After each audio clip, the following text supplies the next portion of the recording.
जलावा चढ़ावे जइहो जलावा चढ़ावे जइहो शिवलावा गे पगली गौरा मैया के सैया से मंगी होई है पगलवा गे पगली गौरा मैया के सैया से मंगी होई है पगलवा गे पगली जलावा चढ़ावे जइहो जलावा चढ़ावे जइहो शिवलावा गे पगली गौरा मैया के सैया से मंगी होई है पगलवा गे पगली गौरा मैया के सैया से मंगी होई है पगलवा गे पगली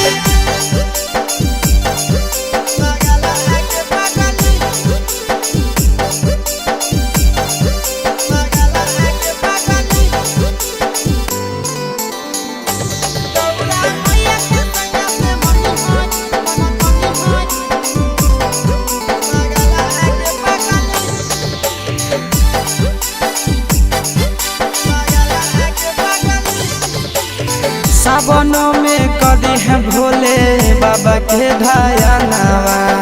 सातो जन्म हमरे के मानी है सजनावा सावन में कदी है भोले बाबा के ढायनावा सातो जन्म हमरे के मानी है सजनावा पूजी हो चरनिया पूजी हो चरनिया मतवाला के पगली गौरा मैया के सैया से मंगी है पगला आगे पगली गौरा मैया के सैया से मंगी है पगला आगे पगली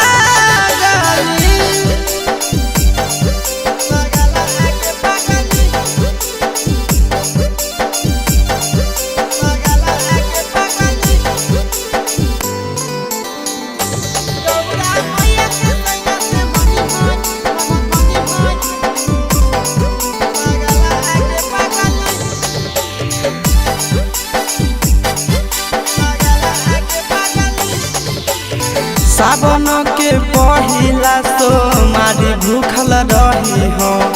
दिलावा के बतिया भोले बाबा जी से कही हो सावन के पहिला सोमारी भूखल रही हो दिलावा के बतिया भोले बाबा जी से कही हो बतिया चिंटू आशीष के बतिया तू रखी हो खाई